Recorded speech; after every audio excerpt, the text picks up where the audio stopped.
different organizations that I see represented out here in the audience and demographics, and I don't know what to say. All I want to do is just go ahead and kick it off to your seat. I don't know, I like being on stage. Kick it. Michael O'Connor. First of all, I just wanted to say something special about Michael real quick. And I'm glad to kick it off to him because throughout my time being here in Chicago in the LGBT community, he's been one of the people that I look up to and always hear a wealth of information from. So, Michael, I wanted to give you that proper introduction. Thank you. Thank you, Randy. Hold on, I can just figure out how to get up here. This is what happens when you become an elder.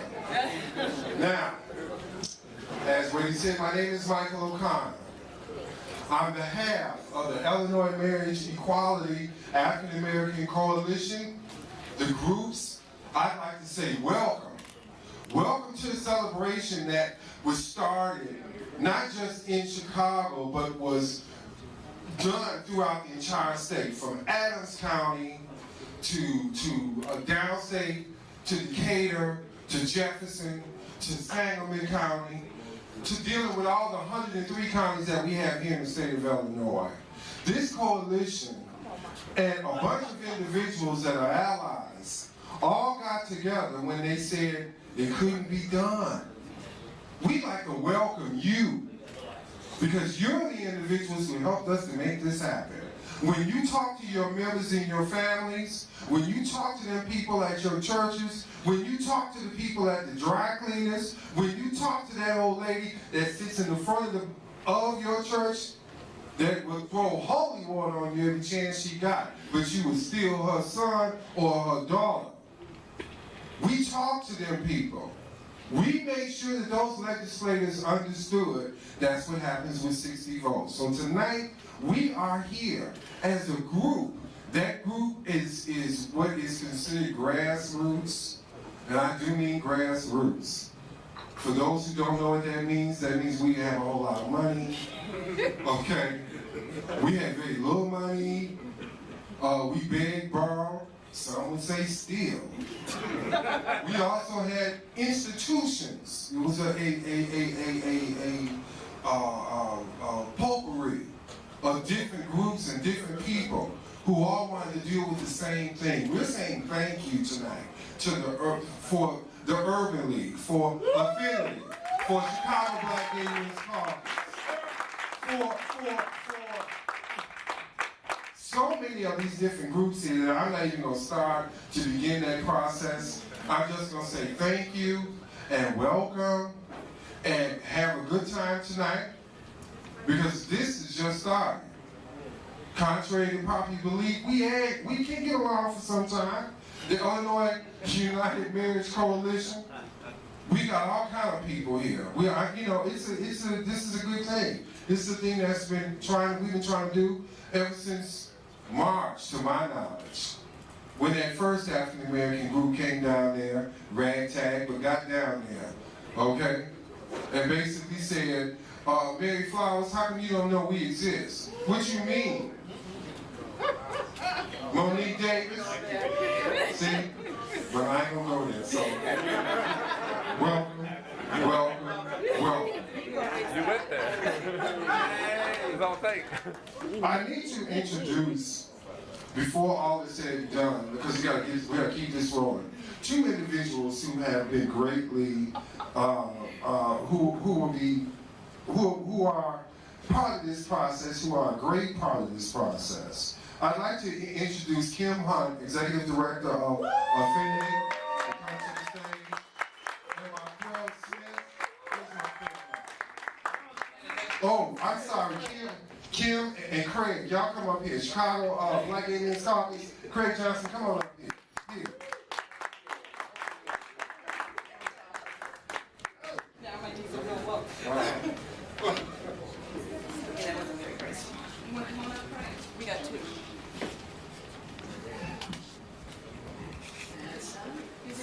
Okay, how's everybody doing? Great. Awesome. So thank you, Michael, for that brilliant introduction, as only Michael can do. And thank you all for coming out on this Affinity Night.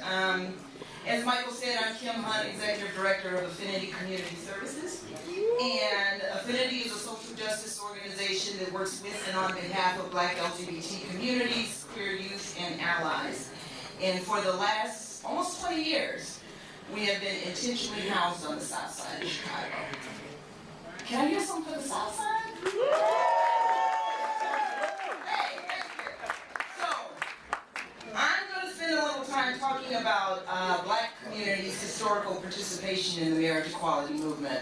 And this planning committee that put the program together tonight wanted to add this part to our program so that those of you who may be new to this movement for marriage equality and other things can get a sense of the history and how this has played out over time.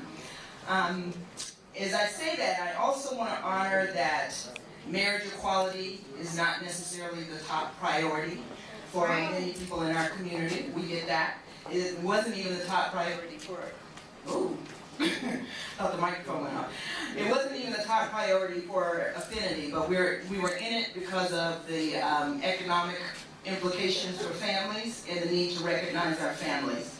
So, Illinois became the 16th state, along with the District of Columbia, to allow same-gender loving people to get married when Governor Pat Quinn signed Senate Bill 10, also called the Religious Freedom and Marriage Fairness Act, or SB 10, into law last week.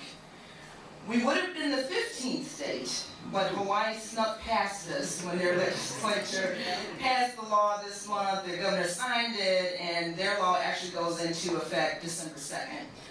Here, marriage becomes legal for same-sex couples on January 1st of next year. June 1st, I'm sorry. That would be nice.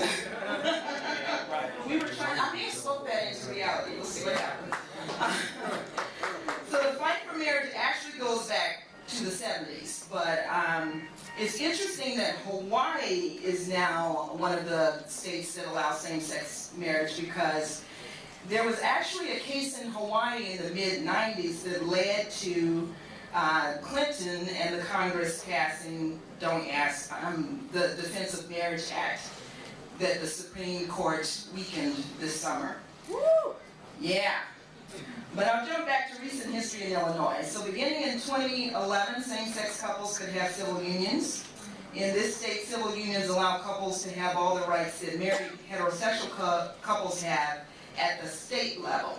Civil unions have no impact on federal law. That means no Social Security, no ability to sponsor your partner, if your partner is a foreign-born person, and a host of other family protections. And at the end of 2012, organizations and individuals were asked to join a coalition to get marriage equality legislation passed in this state. In the beginning of 2013, SB 10 was introduced by the chief sponsor, Senator Heather Stearns. Let's hear it from Heather. And on Valentine's Day of this year, SB 10 was passed in the Senate. And although the legislation was approved in a relatively short period of time, it wasn't without casualties. Since we're focused on Black people's involvement in the marriage fight here, you should know that the members of the Black Caucus in the Senate who supported the bill took a lot of flack from ministers who were opposed to marriage, and they're still taking flack from those groups, along with other folks. I heard that.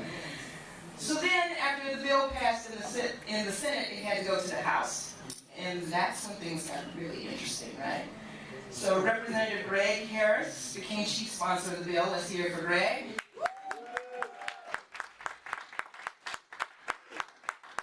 Black clergy for and against the bill demonstrated their views in person via phone, emails, letters, and social media. The Chicago Urban League was a very early supporter, along with other lefties.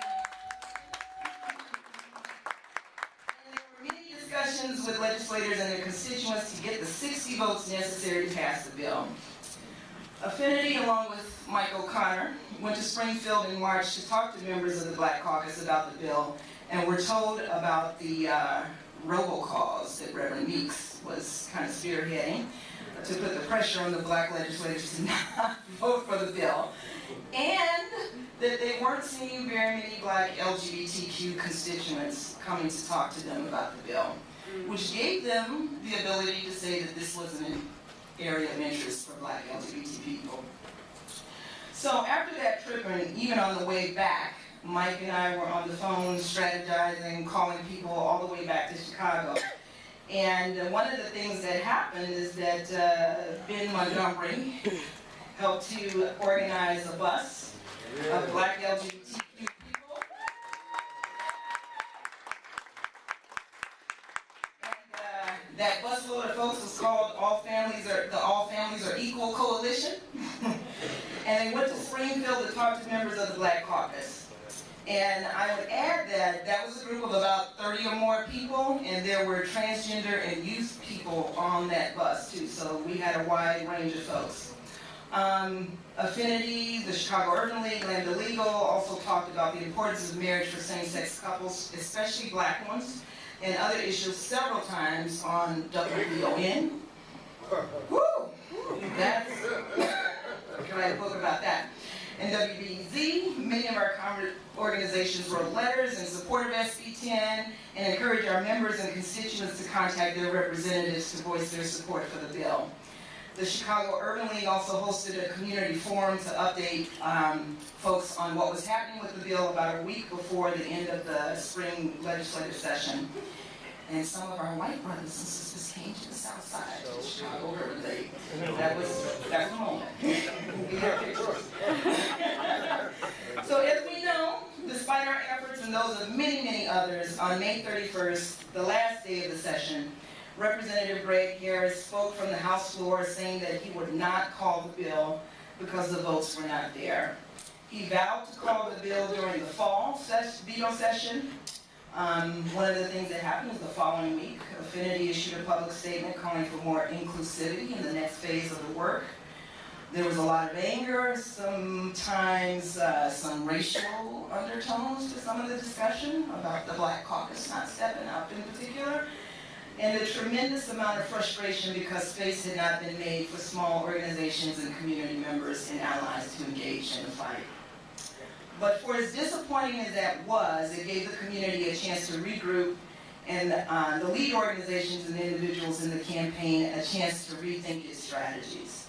Affinity, the Chicago Black Gay Men's Caucus, the Lighthouse Church, United Black Pride, Adobe, and other black LGBTQ leaders and allies were brought to the table early on to discuss how to do this better.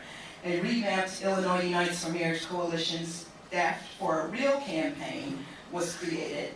The Chicago Urban League joined the steering committee and housed the Illinois Unite staff. I don't know if many people knew that, but that's what the staff was.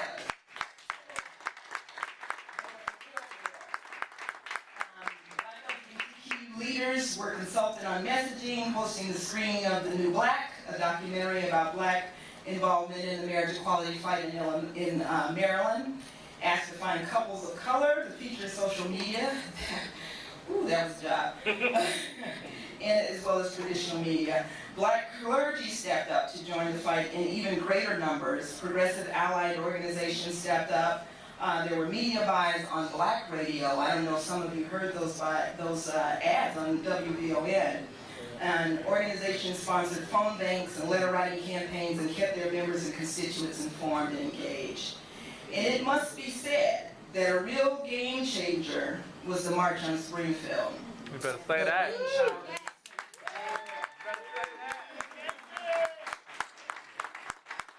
when Tracy invited me to coffee to talk over a new idea, I knew it was going to be big, and oh boy was it.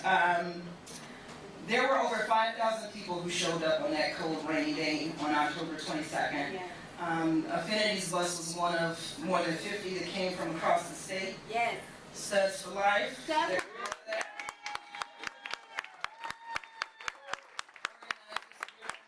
definitely on our bus, loud and proud. They even got to tour the vault in the treasurer's office. Yeah. It was empty, don't worry. And a couple of things converged to ensure that there were black LGBTQ people and allies in Springfield on November 5th. Marquel Smith and the Inclusive Community Project have planned the Communities of Color Lobby Day. And Illinois Unites have been working with Black LGBTQ leadership to organize meetings with legislators on that day. But instead of going to all those meetings and lobbying or educating legislators, as we like to say, 501c3s, we made our way to the House Gallery. And we were there when SB 10 was introduced, debated, and passed. This is definitely a win for our communities, but it hasn't come without cost. Earlier this year, the Illinois Coalition for Immigrant and Refugee Rights made a public statement in support of marriage equality. Yeah. And its members were defunded by the Catholic Campaign for Human Development. Yeah. Fortunately, Crossroads is housing the Solidarity Fund, which was set up to take donations to help ISER members cover their funding gap. The majority of members of the Illinois Black Legislative Caucus voted for this bill, despite what people said. And we need to support those who have supported our community. They stepped up against significant odds. The churches that were against this bill have revved up their opposition. Some of the Black legislators who supported this bill are going to have well-funded challengers who are against LGBTQ rights in the next election. So we encourage you to call your state representative and senator to thank them for supporting your right to marry, whether marriage is on your mind right now or not. So that's a quick and dirty history that will be written in greater detail at some point. And now I'm going to turn it over to Craig, who's going to tell you what's beyond marriage equality.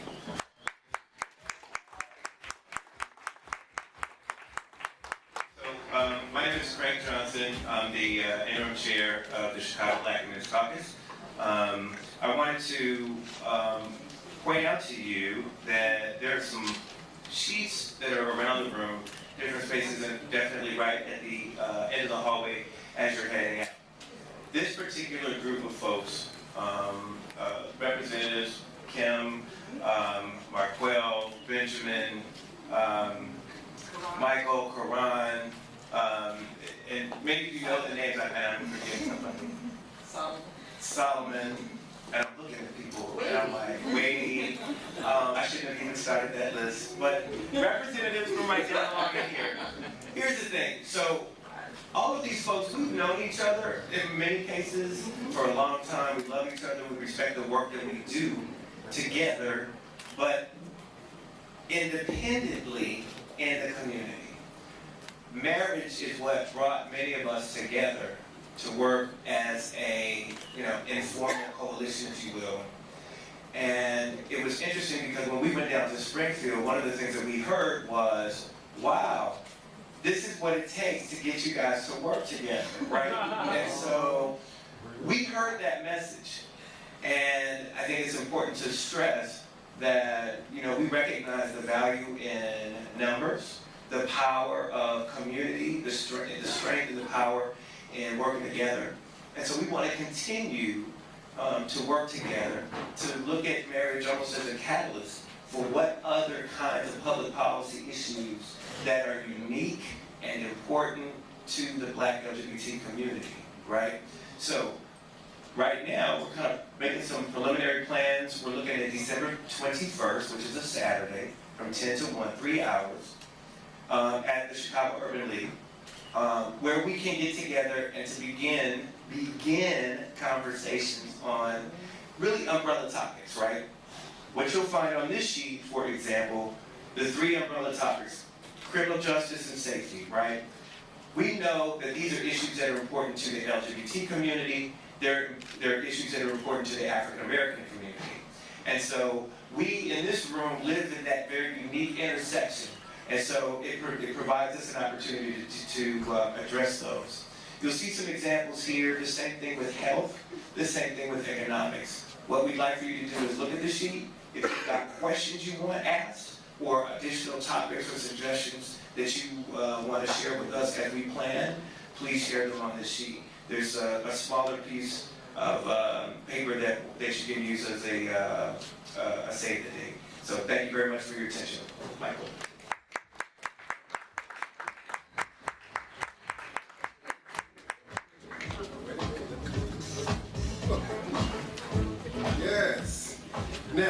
talking about, just for starters, let's give a real huge shout out in terms of somebody who's a lobbyist, who's actually a legend in this state, who helped us to get across that path, who is actually, he's president or vice president of Citizens Action of Illinois, William McNair.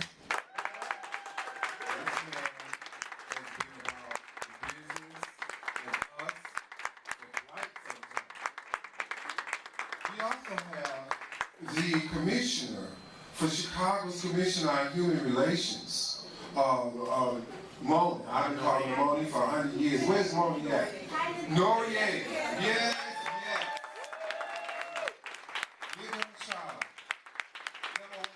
I'm not going to, our next guest, but before we bring our next person on, this person, let me just say this. When we talk about safety and criminal justice, we're talking about the fact that they have a mandatory minimum now that's going to put people who look like us in jail, people who are of color, regardless of who you sleep with, unnecessarily, to feed whole other economics outside. Wait, you tell me to hurry up. So let me just say this. Let me begin the process by basically saying that I want to introduce a PhD candidate at the School of Theology, the U of C. Not just that, he's a reverend.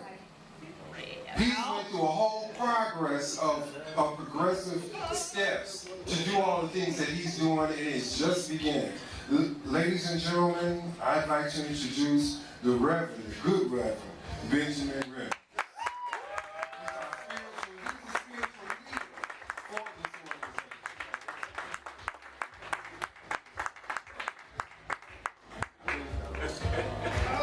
Good evening, brothers and sisters. I am delighted to stand here and to appreciate and applaud and celebrate marriage equality in Illinois with you, with our community. And this really does feel like family, so let's just give ourselves a big hand.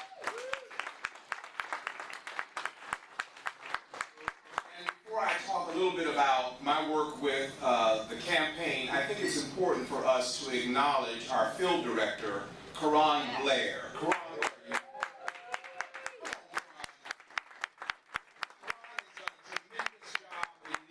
Campaign and doing the field work, the actual work that it took to make this campaign possible. And I just really appreciate him. I came to know him in this work, and I have appreciated him and loved him as a brother. And so I had a wonderful opportunity to serve as faith director for the campaign, which meant that I was hired to be an outreach, particularly to the African American community, to raise voices, to identify voices amongst clergy who are pro-marriage equality. And that was important because, as it's already been mentioned, the voices of the past were sort of saying that, black folks were against marriage equality, and we needed to send a different message that black folks are not monolithic on this issue. And so in order to do that, we were able to go out and get support from clergy within our community, not only LGBT clergy, but also allies who were very, very supportive. And there are a number of them. I will not take time to go through all of those names, but I would like to mention the names of those who are actually in the room tonight. And let me say that all of our work was done based upon the fact that we stood on the shoulders of others who were willing to put their lives, their livelihood, their churches, their positions on the line to stand up for us for marriage equality. And so I'd like to mention that Kevin Tyndale is one of the ministers.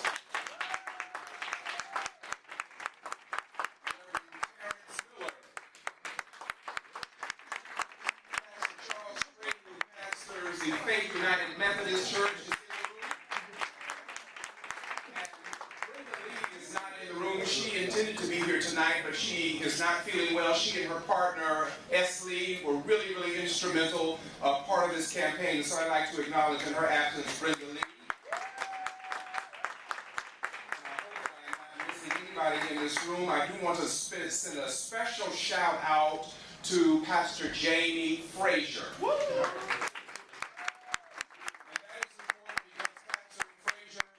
Pastor of the Lighthouse Church of Chicago, and it is a group of individuals who are organizing and meeting on Thursday nights at the Glessner Museum at 18th and Prairie, and would welcome any of us who are looking for a community to worship with. It is a group of individuals who are serious about Jesus and serious about justice. And to prove that, not only did they work on the campaign and do various things to support the campaign, but they were willing to forsake Thursday night and become a call center. And so one night they didn't have worship, and they actually became a call center. So I want to send out a special thank you to you and to all of you who made this work possible. Thank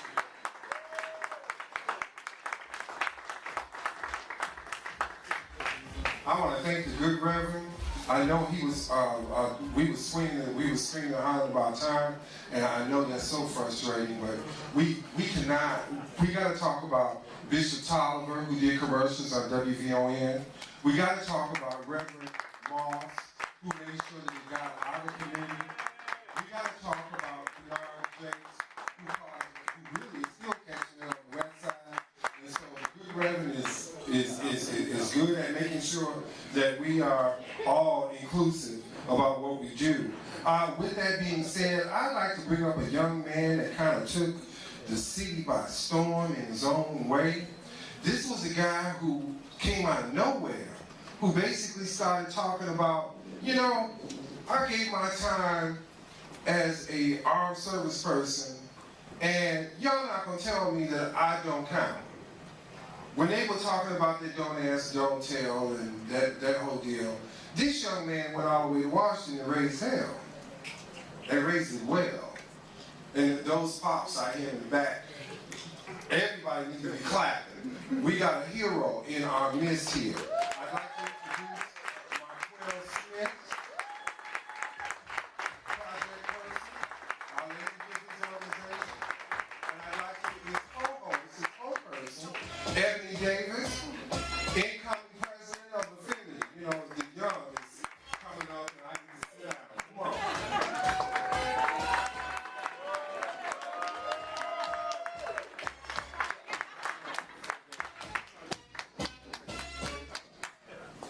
I had to help the ladies.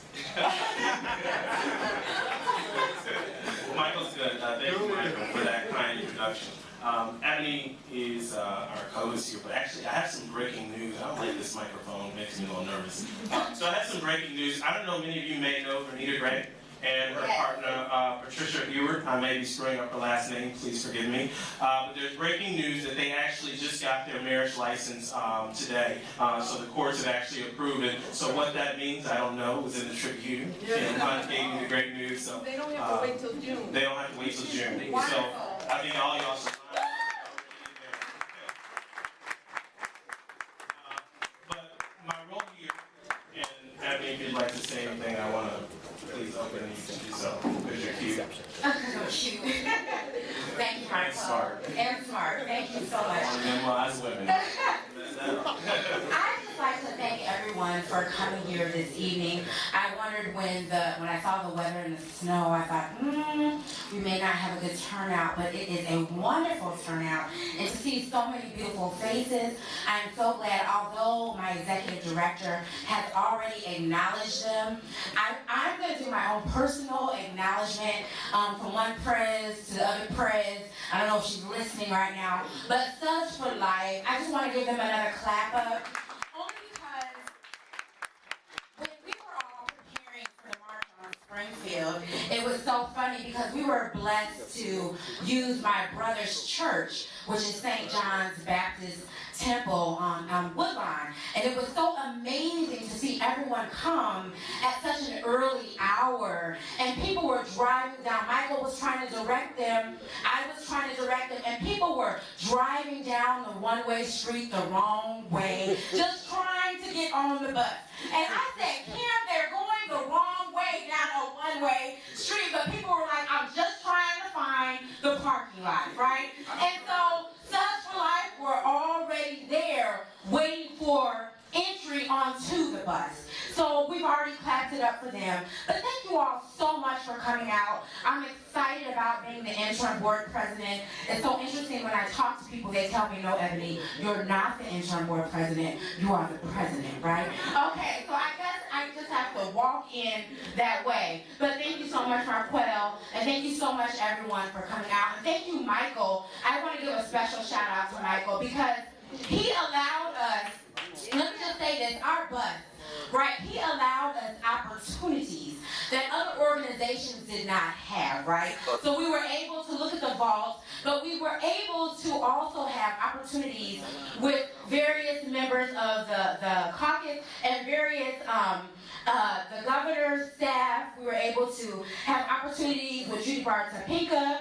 We were able to go into, I mean, just, okay, he said, shh. Okay, he's being modest right now. But I think, I just want to give a clap up for Michael because those opportunities were provided based on his hard work and dedication for the cause. And I want to thank Tracy as she's here filming, and she's so modest herself, right? For even allowing us the opportunity for Affinity to be a part of that partnership for the March on Springfield. So I'm going to go ahead and turn it over to my co-host, Marquel, so he can introduce our illustrious guests. Okay, so I'm here to talk about the elected and the politics. But Yes. before I get there, I want to tell you why I actually care about politics. Many of you may have heard Michael tell the story of me fighting for repeal of Don't Ask, Don't Tell. That's because in 2006 I was discharged under the policy. Didn't care about politics. As a matter of fact, you're told when you're in the military, if something goes wrong, call your congressperson. And at the time, mine was a Republican. And so when I called that lovely Republican woman, Judy Biggert, she didn't want to support me, she didn't care. And so I learned that politics does matter. So for all of those of you who sit in this room and you have heard Kim talk about policy and all these public policy issues, I want you to take a moment and think about, don't think about the high level, but think about how it actually impacts you down to the lowest level. And that is why it's so important that we as a community get involved, because every day people are making decisions on behalf of us. And we don't get involved to ensure that they're doing the right things for each of us. So I want to impart that on you and recognize the elected who are in the House who supported this bill. Right now we have in the House Senator Emil Jones.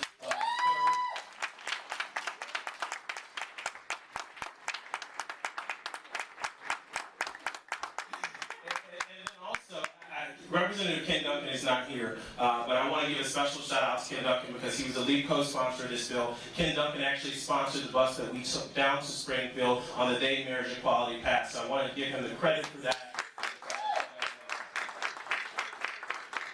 And the last and final thing I'll say to you is that I'm also the founder of this organization called the Inclusive Community Project. It's a statewide PAC that works within communities of color to advocate for LGBT issues. And why is that important? Because as I talk about that elected process, we need to make sure that we're electing people that support our issues. And so as you think about this, you think about Senator Emil Jones, you think about the Ken Duncans of the world, and many more African American legislators who took this vote. They will not only need us to support them through fund financial resources, they're going to need people to knock doors, they're going to need people to donate money, and they need to ensure that we need to ensure that they win re-election. So if there's anything that I can impart on you, is to say take care of those who have taken care of us. That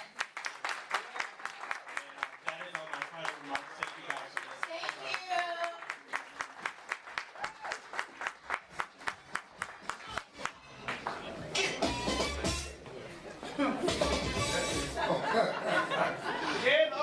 Look, excellent, excellent. Let's give them a round of applause again. This is our young leadership. This is our future. These are the people who help us to move forward. And they know it, and that's a good thing. That's a great thing. Now, the moment that a lot of us have been waiting for in terms of remarks from persons who are, like Marquel was saying, individuals who make a difference in our lives. This young man comes from a long tradition of making a difference in our community. Now, when I say our community, I'm just not talking about LGBTQ persons, even though it was his father whose first name is up on the Center of Halsey in terms of funding. This man, he comes from a long tradition of understanding the importance of giving back. As a graduate of Chicago State, I've seen his stuff. Ladies and gentlemen, he's only going to say a little. Illinois State Senator Emil Jones.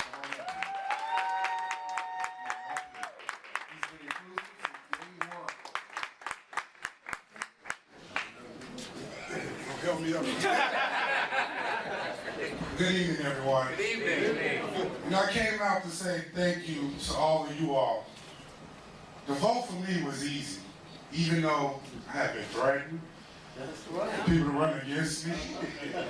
Phone calls to my home, my cell phone, emails, all type of threatening stuff. But the vote was easy because it was doing the right thing, support equality. But I want to thank you all. You all did the hard work, knocking on doors, talking to your friends, talking to my constituents. It was you all working together. Now, when I first got into office, I told a lot of my organizations, your voices is not going to be heard in Springfield unless you work together, band together. These were agencies that worked on youth violence prevention. So now I'm happy to see the LGBT working together. All these organizations coming together to get your voices heard in Springfield. Even though you all never did come lobby me, because I guess you already knew how I was voting on the legislation. But I want to send a big shout out to Michael. He has really stayed in contact with me over the years, updated me on the issues, invited me out tonight, and just told me what was going on in the LGBT community. But again, this is just the beginning. There are many, many, many other issues that we all need to work on together.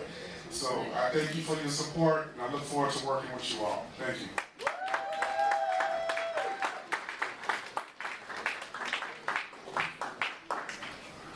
You're going to have to get a better stage next time. It's kind of high. We need to talk. Now, the next person I'd like to introduce is a trained activist. I'm not talking about somebody that says, oh, we tired of all of the stuff. Come on, let's get some posters. I'm talking about somebody who has learned through one of the best groups in the nation, Midwest Training Academy. Individuals who know anything about professional hell raisers know about this group.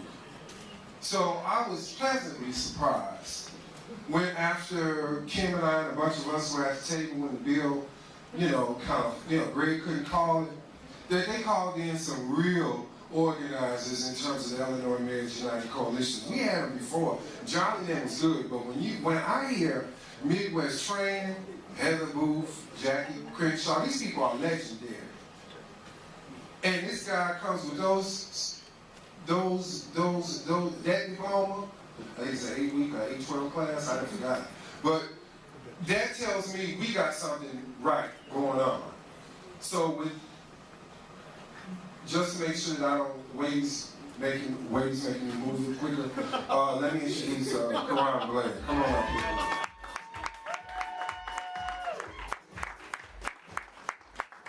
Let me get my timer out. I've been given 3 minutes. Good evening. Good evening. So, it takes.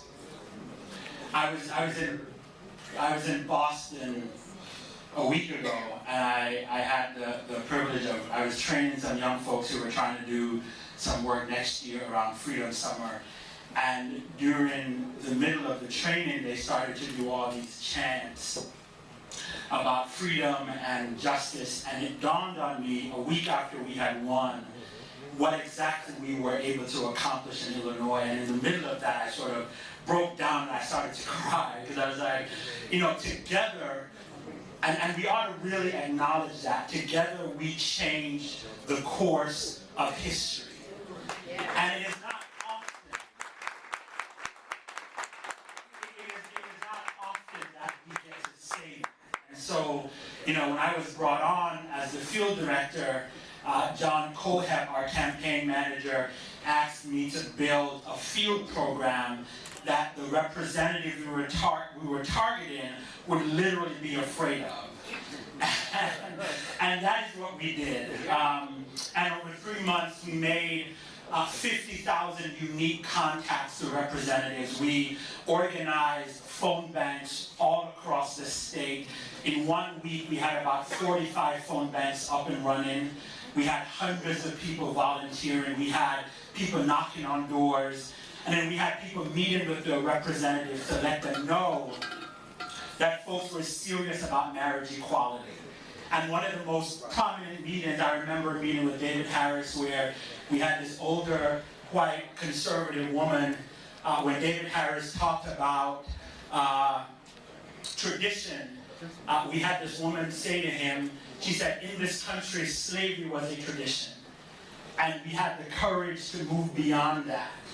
And so the work that we did was literally about making sure that in 20, 30 years, that's what people will say about not only our state, but about our country, that we got it right, and that the people in this room were a part of that. And I want to acknowledge, so the coalition was made up of a number of groups. We had, the chair of the coalition was Jim Bennett from Land Legal.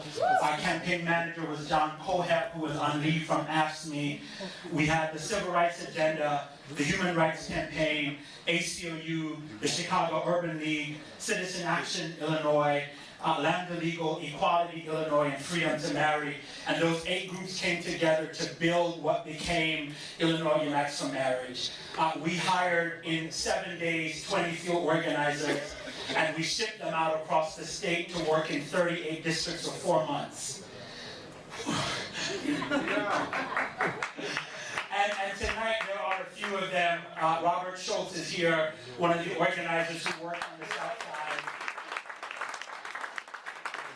Damon Hayline is here, one of my deputy field directors. Damon is a data manager, a god among data managers. He handled all of our data, and there was a lot of data. I want to acknowledge Benjamin, who led our faith outreach and did a tremendous job of engaging people. When we realized that we needed some extra muscle to move our Southside program, we brought in William McNary and Jay Minor, and they ran our canvassing, and they knocked on doors in every corner of the Southside of Chicago. Folks held them up with guns, but they kept knocking on doors to make sure that these reps knew that people all across the state were in support of marriage. And so I am so incredibly proud of the work that we did, and for every person who volunteered, that took time out of their day to volunteer. I want to thank you. You know, there is a narrative being spun that, and I love our reps and I respect them, but they simply did not turn over and do the right thing. They were made to do the right thing. And what we did in this campaign, we operationalized democracy, and we ensured that our voices were heard, and we made legitimate threats. And we said, if you do not vote for this, there will be consequences. And it was those consequences that moved these reps to do the right thing. We cannot abandon the democratic process. And so if anything, that's what he taught me. Chris Percy, I want to give a shout out to you and OFA for your tremendous work. It was amazing. So again, thank you. Thank you for all the work you did. And friends, together we change history. Give yourselves a round of applause.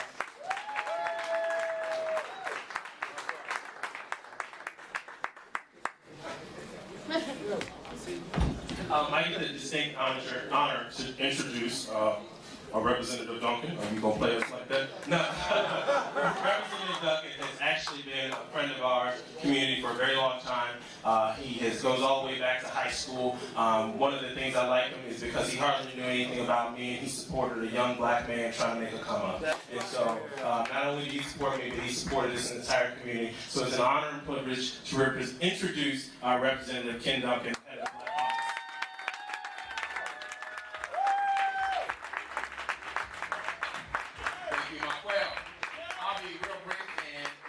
Congratulations on the black side of town. Okay.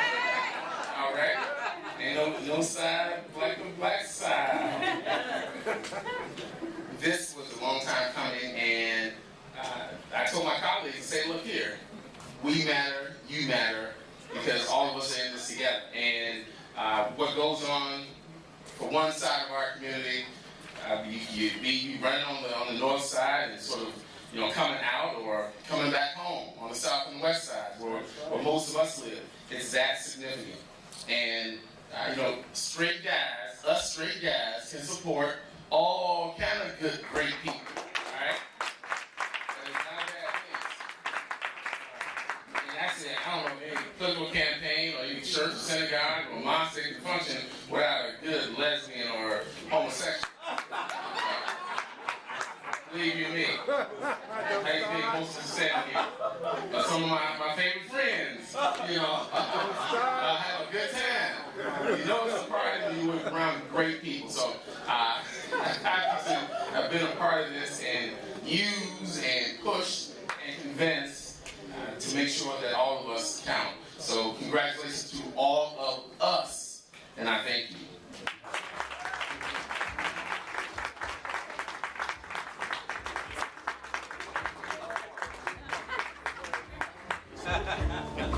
I'd like to thank State Representative Duncan. He go back to the warehouse, y'all. Warehouse. He know about Frankie Knuckles and house music, the real stuff. Right. Okay. Now, we would be remiss if we did not thank the Illinois Marriage United Coalition for sponsoring this event. So let's give them a round of applause. Okay, they paid for the pizza. Okay. I wanted to make sure that, we introduce, I'm so excited about Young Talent. And I don't mean Young Talent just locally here in the city. Young talent or young trade? Oh man, with some money. Don't start. See, this is what I'm talking about when I talk about inclusivity. Straight boys. But look, let me just say this. When we talk about young talent, not young trade, but young talent, T-A-L-E-N-T. And we're talking about it on a national basis. Somebody for us and other people around this nation to watch. You don't have that many openly black GBLT persons who have walked into governor's offices and helped to deal with policy before they got to Chicago. I'd like to introduce a young man who was born in Baton Rouge, Louisiana, who wound up in the governor's office, helping him out down there until Katrina. He got out of town just in time, and he's here. He's now Vice President of Communications at the Urban League, in a long tradition of national black openly gay men who have made a difference. Ladies and gentlemen, I'd like to introduce to some and reintroduce to many, Mr. Roderick Hawkins.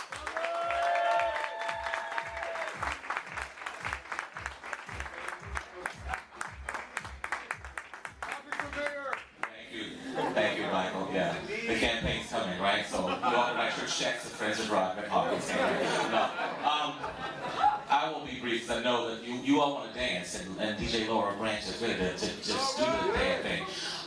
I want to say.